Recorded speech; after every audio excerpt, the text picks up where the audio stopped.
This is a very brief summary of what has happened in Sri Lanka over the last 8 months.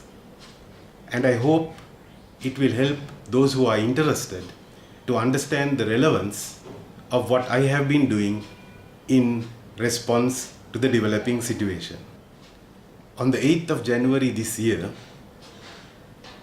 we elected a new president.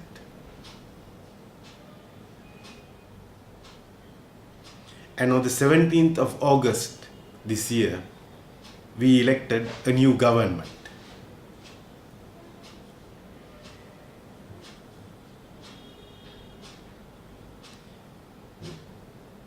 Both the president and the government that we elected have stated their commitment to good governance.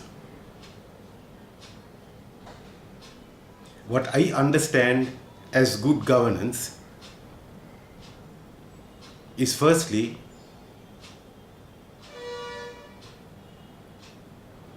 the rule of law.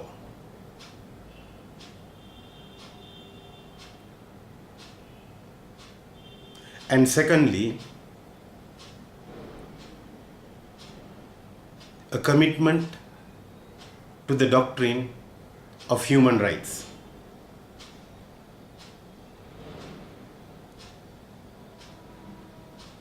And thirdly, an acceptance of the values and behaviors that are recognized as the norms of the global civilization of the human species.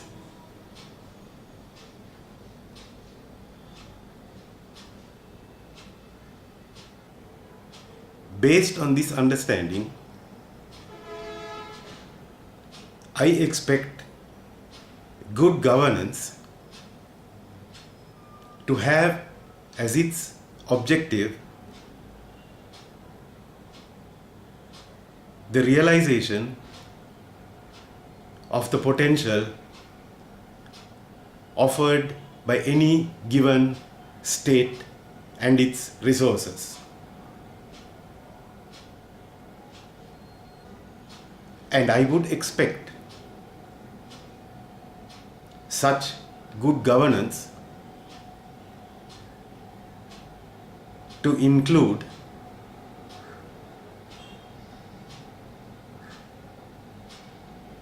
the provision of the basic requirements of livelihood and social support to all the citizens of that state. What this would require is the clear statement of the potential offered by the state in the form of a strategic objective or policy framework.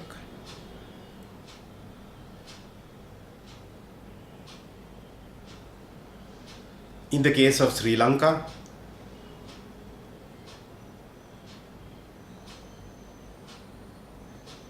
the potential that is easily discerned is the emergence of this island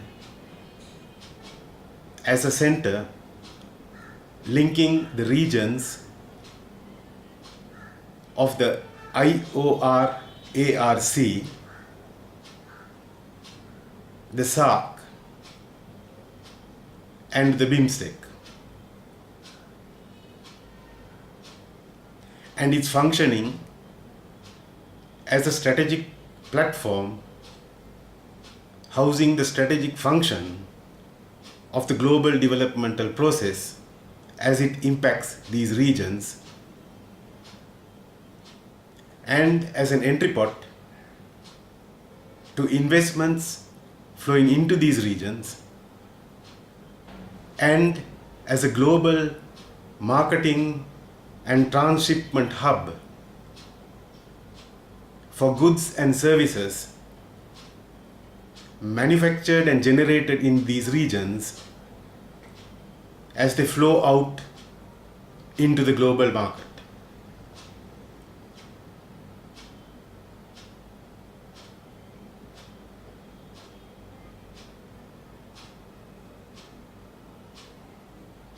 What is required to realize this potential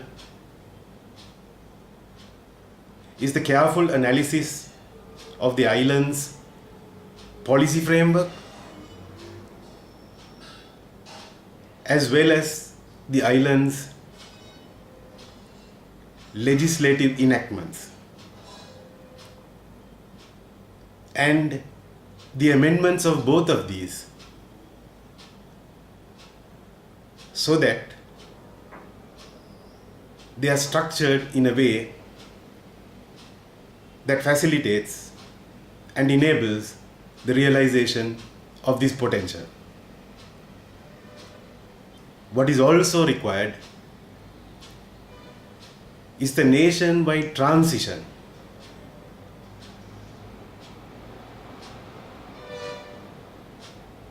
from personality-based methods of management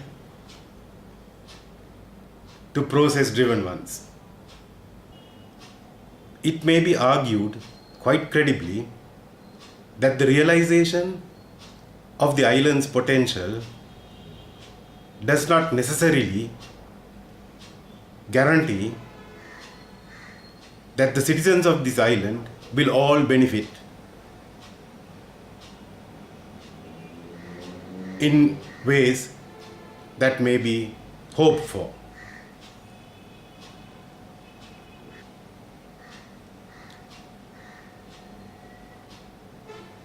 This aspect can be responded to effectively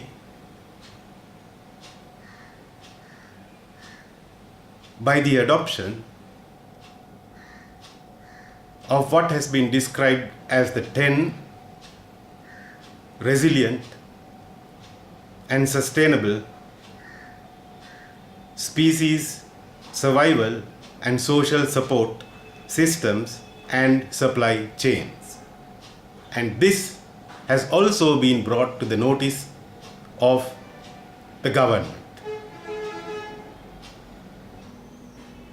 If this is to happen, then a large enough number of people, and particularly people in government, have to agree that it should indeed happen. For a large enough number of people to agree that this should happen, they should be made aware that this can indeed happen and how it can be made to happen. And I have begun right at the top.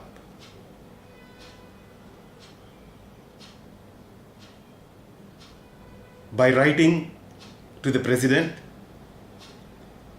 and to the Prime Minister, explaining very clearly what can be done and how it can be done. Because I want to be certain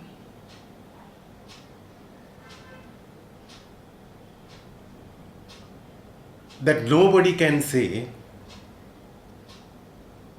that they did not know what could be done and that they did not know how it could be done.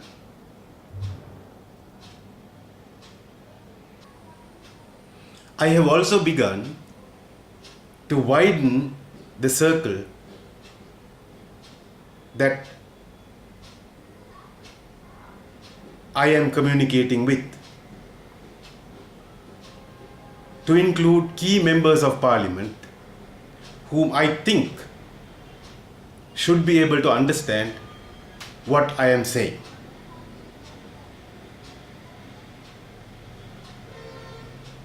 copies of my correspondence to these people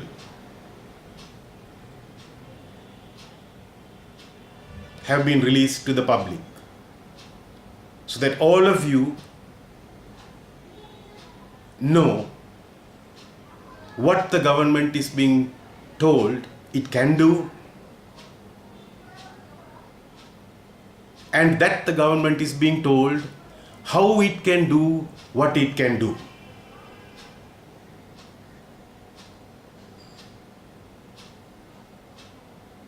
I hope very sincerely that the government will do what can be done,